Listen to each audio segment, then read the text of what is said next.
सर्व श्रोत्यांना मीरा इनामदारचा नमस्कार. श्रीयुत सोमनाथ केसकर लिखित रिया पब्लिकेशन्सद्वारा प्रकाशित सावरे रंगराची या संत मीराबाईंची जीवनगाथा सांगणाऱ्या कादंबरीच्या अभिवाचनाचा आज 8वा भाग. डाकोरनाथ दर्शन आणि मीरेचा हट्ट या 4थ्या प्रकरणाची सुरुवात आज आपण करतोय. ऐकूया. चंद्रकलेप्रमाणे मीरा मोठी होत होती. छोटा जयमल देखील आता चांगलाच उंचापुरा दिसत होता. तोही युद्धकलेत चांगलाच प्रवीण झाला होता. कधी तो शास्त्रागारात विविध शस्त्रांचा, आयुधांचा असा अभ्यास करण्यात मग्न असे, तर कधी तो आपल्या लाडक्या शुभ्र धवल अश्वावरून दौडत नगरात फेरफटका मारून येई. कधी आखाड्यात मल्लांसोबत अनेक डावपेच शिकत बसे. आपले दादासा राजे दुदाजी आणि पिता बिरमदेव यांच्या राज्यकारभारविषयक चर्चा तो समरसून ऐकत असे. त्याच्याही मनात आपल्या भूमीच्या रक्षणाची ज्योत पेटली होती. आक्रमण करणाऱ्या परकीयांना ठेचून टाकण्याचे वारे त्याच्याही अंगात संचारत होते. त्यासाठी तो आपलं शरीर आणि मन वज्रासमान करण्यात अहोरात्र धडपडत होता. मात्र या सगळ्या उपद्व्यापात देखील तो आपल्या लाडक्या भगिनीची सतत काळजी घेत असे. रोजच्या व्यस्त दिनचर्येत तिच्या भेटीसाठी थोडासा अवधी हटकून काढत असे. का कुणास ठाऊक, दिवसभर उधळणारं वासरू जसं सायंकाळी गोठ्यात येऊन आपल्या मातेला पाहताच शांत होतं, तशीच ओढ त्याला भगिनी मीरेचं मुखदर्शन करून वाटत असे. तिचं दर्शन होताच त्याला एक विलक्षण वात्सल्य आणि शांतीची अनुभूती येत असे. मीरा देखील त्याला भोजन दिल्याशिवाय स्वतः भोजन करत नसे. बहीण भावाचं एकमेकावर निस्सीम प्रेम होतं. जयमल तसा समजूतदार होता. मात्र मीरा जेवढी सर्वगुण संपन्न होती, तेवढीच ती हट्टीसुद्धा होती. एखादी गोष्ट तिच्या मनास भावली तर ती त्याचा अखंड ध्यास घेत असे. मग ती मिळवल्याशिवाय शांत बसत नसे. त्याच्या पूर्णत्वासाठी तिची तहान भूक हरपून जाई. मग तो संगीत कलेतील एखादा नवीन राग शिकणं असो वा तिच्या भातुकलीच्या बाहुल्या बनवणं असो, ते आत्मसात केल्याशिवाय ती स्वस्थ बसत नसे. तिला हव्या त्या गोष्टीसाठी ती अगदी इरेला पेटून जात असे. तिच्या मनोनिग्रहापुढे मग तिच्या मातापित्याचं देखील काही चालत नसे. मग ते थेट तिचे आजोबा दुदाजींनाच शरण जात. राजे दुदाजी मात्र तिचा प्रत्येक हट्ट पुरवण्यासाठी सदैव तत्पर असत. मीरेला दुखावणं त्यांच्या जीवावर येई. बऱ्याचदा मीरा हट्टास पेटली की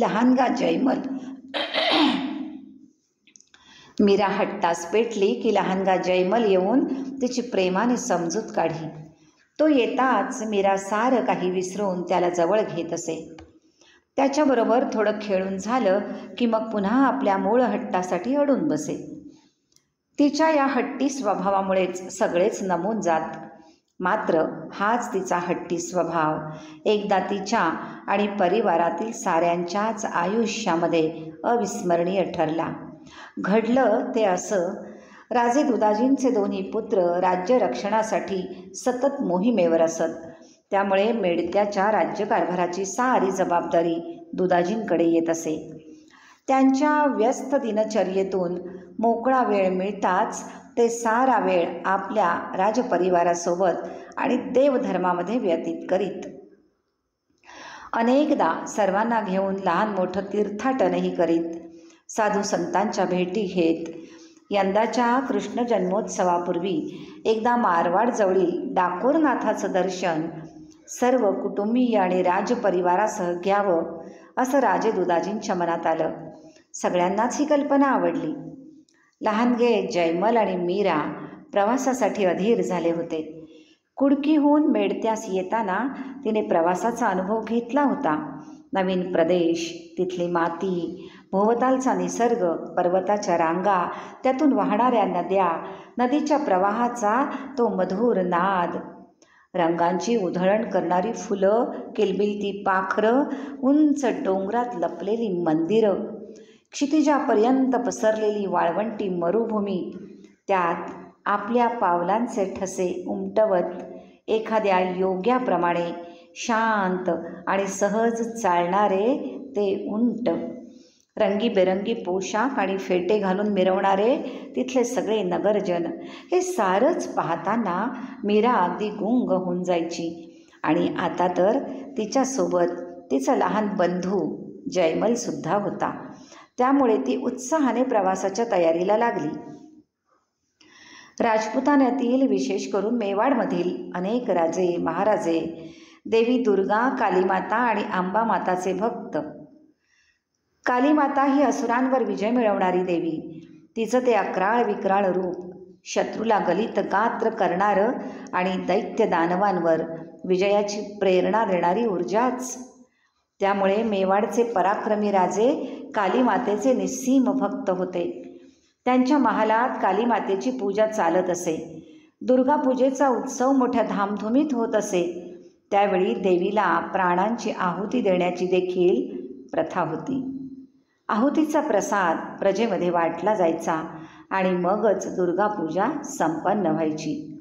या उलट मेवाड प्रांतालगत असूनही मेडत्याचे राजे दुदाजी आणि त्यांचा राजपरिवार कृष्णभक्तीमध्ये लीन होता. त्यामुळे मेडत्यामध्ये दुर्गापूजेबरोबरच गोविंदाची देखील आराधना केली जात होती. दुर्गा ही शक्तीची देवता, तर कृष्ण म्हणजे पूर्णावतार. नीती अनिती, चांगलं वाईट, मित्र शत्रू अशा द्वैतांच्या पलीकडे गेलेला, किंबहुना त्याच्याही पलीकडून आलेला. म्हणूनच त्याच्या बाललीला जेवढ्या रंजक तेवढीच मनमोहक त्याची गोपिकांसह केलेली रासलीला. पापाचा घडा भरला म्हणून आपल्या सुदर्शनाने शिशुपालाचा वध असो, वा महाभारताच्या समरांगणात त्याने केलेलं अर्जुनाचं सारथ्य असो, संसाराच्या सगळ्याच भूमिकेत तो जेवढा समरस तेवढाच अलिप्त. जीवनाच्या प्रत्येक लाटेवर आरूढ होण्यासाठी तत्पर. म्हणूनच तो कुणाचा स्वामी, तर कुणाचा प्राणप्रिय सखा, तर कुणासाठी गीतारूपी मार्गदर्शक गुरु. तसाच सर्व समावेशक, सर्वांमध्ये असूनसुद्धा सर्वांना भावणारा असा मोहन प्यारा. राजे दुदाजी तर या गोविंदाच्या ध्यानात सदैव लीन असायचे. हा कृष्णरूपी सखा त्यांच्या सुखदुःखात सदैव सहभागी होता. कसोटीच्या प्रत्येक क्षणी ते कृष्णकथेचा दाखला देत आणि त्याच्या लीलेचे वर्णनही करत. अर्थात छोटी मीरा या सर्व कथा आजोबांकडून समरसून ऐकत असे. त्याच रणछोडदास कृष्णाला भेटायला आपण जाणार आहोत या कल्पनेने मीरा अधीर झाली होती. तिने आजोबांना अगतिकपणे विचारलं देखील, दादासा, रणछोडदास म्हणजेच आपला ठाकूरजी कृष्ण ना? हो लाडो, तोच तो आपला गोविंद, ज्याची सुरेल भजनं तू नित्य गात असतेस ना, तोच. दुदाजी हसत उत्तरले. मीरेचा पुढचा प्रश्न, मग दादासा, तो रणछोडदास कसा? तुम्ही तर मला सांगितलं होतं की तो तर देवांचा देव आहे. त्याच्या बोटाच्या अंगुलीमध्ये एक सुदर्शन चक्र असतं. ते सोडून त्याने अनेक शत्रूंचा नाश केला. मग तो रणछोडदास कसा झाला? एवढी शक्ती असूनही तो रणातून पळून का गेला? राजे दुदाजी मीरेच्या प्रश्नावर क्षणभर विचारात पडले. मग त्यांच्या शुभ्र धवल दाढीवर हात फिरवत मिश्किलपणे उत्तरले, लाडो, कधीकधी प्रसंगानुसार सर्वांच्या कल्याणासाठी देवांच्या देवाला सुद्धा रणांगणातून पलायन करावं लागतं बरं. दुदाजींच्या उत्तराने मीरेचं समाधान झालं नाही. तिचा प्रश्नार्थक चेहरा पाहून दुदाजी हसत म्हणाले, बरं, आपण असं करू, आता आपण तिकडे निघालोच आहोत. प्रवासात आपल्यासोबत अनेक साधू संत असतील. मग त्यांनाच ही रणछोडदासाची कथा विचारू. प्रवासात अनेक कथा ऐकायला मिळणार ह्या कल्पनेने मीरा आनंदली आणि प्रस्थानाच्या तिथीची प्रतीक्षा करू लागली. शेवटी तो दिवस उजाडला. एका शुभ मुहूर्तावर राजे दुदाजींनी राजपरिवारासमवेत डाकोरजी रणछोडदास मंदिरासाठी प्रस्थान केलं. चारभुजानाथांचं दर्शन घेऊन ही शाही यात्रा निघाली. ऊन वाऱ्यापासून रक्षण व्हावं म्हणून तयार करून घेतलेले विशेष राजरथ, सोबत राजस्त्रियांचे मेणे, मरुभूमी पार करण्यासाठी अनेक उंट, काही दास दासी आणि रक्षणार्थ विश्वासू सरदार असा लवाजमा होता. मजल दरमजल करीत तो शाही मेळा एक एक प्रदेश ओलांडत होता. मुख्य रथामध्ये दुदाजी, मीरा आणि जयमलसह ते बसले होते. या देवदर्शनाच्या यात्रेत अनेक नगरांमधून आपण प्रवास करणार आहोत, म्हणूनच साऱ्या यात्रेकरूंच्या रक्षणाची जबाबदारी माझ्यावर आहे, असं म्हणत छोट्या जयमलने सावधपणे युद्धास निघालेल्या राजकुमारासारखा वेश परिधान केला होता. सोबत आपली तलवार आणि भाला देखील घेतला होता. हे पाहून राजे दुदाजींना त्याचं मोठं कौतुक वाटलं आणि अभिमानसुद्धा. आपली शिकवण योग्य मातीत रुजली आहे याचं त्यांना समाधान वाटलं. सूर्यास्तानंतर त्यांचे पडाव जवळच्या नगरात मुक्काम करीत आणि पहाटे पुन्हा मार्गस्थ होत. त्यांच्या प्रवास मार्गात अनेक लहान मोठी राजपूत राज्य होती. तेथील राजांना राजे दुदाजींप्रती नितांत आदर होता. त्यांच्या कार्याचा, त्यांच्या देशप्रेमाचा त्यांना अभिमान होता. त्यामुळेच दुदाजींच्या आगमनाची वार्ता कानी येताच ते त्यांना आपल्या नगरामध्ये येण्याचं आग्रहाचं आमंत्रण देत. त्यांच्या स्वागतासाठी स्वतः नगर प्रवेशद्वाराशी उपस्थित असत. त्यांना नगरात मुक्काम करायचा आग्रह करीत त्यांचे राजपरिवारासहित यथोचित आदरातिथ्य केल्यावरच मग ते पुढील प्रवासाची प्रेमळ अनुमती देत असत. या आदरातिथ्यामुळे मरुभूमीचा खडतर प्रवाससुद्धा सुखकारक वाटत होता. मीरा आणि जयमल दोघंही अनेक प्रकारे या प्रवासाचा आनंद घेत होते. त्यांच्या चिकित्सक प्रश्नांना उत्तरं देण्याचं काम दुदासांवर येत असे. तर कधी जयमलची माता म्हणजे मोठ्या राणीसा, नाहीतर मीरेची माता कुंवरसा त्यांच्या मेळ्यात जाऊन ते दोघंही त्यांच्यावर प्रश्नांची सरबत्ती करत असत. हा प्रवास कधी तप्त रणातून असे, तर कधी घनदाट अरण्यातून, कधी नुसत्या खुरट्या झाडाझुडपांनी वेढलेला डोंगर समोर उभा ठाके, तर कधी हिरव्यागार वनराईने नटलेल्या पर्वतरांगा दिसत, कधी पाण्याचं दुर्भिक्ष असलेले कोरडे प्रदेश, तर कधी खळखळणारी नदीने वेढलेली नगरे दिसत. निसर्गाच्या या विविध रूपांची, वृक्षांची, फुलांची माहिती त्या दोन्ही माता मुलांना देत असत. ही यात्रा एक आनंद यात्राच होती. प्रवासात दुदाजींच्या विनंतीवरून सोबत आलेली काही साधू पुरोहित मंडळी होती. त्यांना सोबत घेण्याचा त्यांचा विशेष मानस होता. सुगंधाची कुपी वाटेवरून गेली तर ती ज्या प्रकारे संपूर्ण मार्ग सुगंधित करत जाते, तसे हे साधुजन, संतजन आपल्यासोबत प्रवास करतील तर ते आपल्या प्रवचनाद्वारे, भजनाद्वारे, उत्तम विचारधन आणि धार्मिक शिकवण प्रवास मार्गात अनेक नगरजनांना देतील.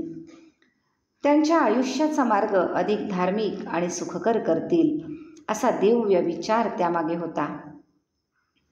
त्यामुळे ही नुसती डाकोरनाथांच्या दर्शनाची यात्राच नव्हती, तर समाज प्रबोधनाचं कार्य राजे दुदाजी करीत होते. त्याचबरोबर सोबत असलेल्या आपल्या 2 दिव्य वारसांना आपल्या प्रजेची, या भूमीची ओळखही करून देत होते. संत सज्जनांच्या सोबतीमुळे प्रवासात अखंड भजन, नामस्मरण चाले. रात्री पडाव मुक्कामी असताना सर्वांचं भोजन आदी उरकताच मग पडावाच्या मध्यभागी उभारलेल्या मंचावर भजन कीर्तनाचे कार्यक्रम होत. त्यात मग विविध देवतांच्या पुराणातील कथा संगीत नाट्य रूपात सादर केल्या जायच्या. त्या सुरस कथा ऐकताना प्रवासाचा शीण निघून जायचा. आसपासचे नगरजन तर उत्साहाने हजेरी लावायचे.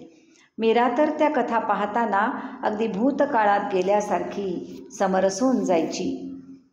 कृष्णकथा पाहत असताना आपण प्रत्यक्ष गोकुळातच आहोत आणि सर्व कृष्णलीला चित्रवत समोर अनुभवत आहोत असा भास तिला होत असे. एका रात्री त्यांचा पाडाव एका लहानशा गावामध्ये होता. जेवणं उरकल्यावर एका विस्तीर्ण वडाच्या झाडाखाली गावकरी जमले. त्या वृक्षाच्या भोवती दगडमातीचा एक उंच कट्टा होता. तेथील गावकऱ्यांच्या भेटीगाठी याच कट्ट्याच्या साक्षीने होत असत. आज तो कट्टा मशालीच्या प्रकाशाने उजळला होता. भोजनादी उरकून राजे दुधाजी आपल्या परिवारासह तिथे आसनस्थ झाले.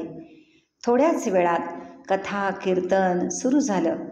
आज कीर्तन करणाऱ्या साधूंसोबत त्या गावातील काही कलाकार मंडळीही सहभागी होण्यास आली होती.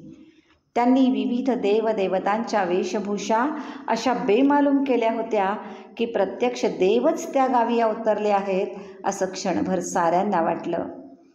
मीरा आणि जयमल तर डोळे विस्फारून त्यांना एकटक पाहत होते. मीरेच्या आग्रहावरून आज तिथे डाकोरनाथाची कथा सांगितली जाणार होती. कथा सुरू झाली आणि सारी मंडळी गतकाळात हरवून गेली. हा सगळा गतकाळ आणि त्या काळातले कथाप्रसंग आपण पुढच्या भागामध्ये पाहू. आता इथेच थांबू आणि पुढच्या भागात पुन्हा भेटू. धन्यवाद.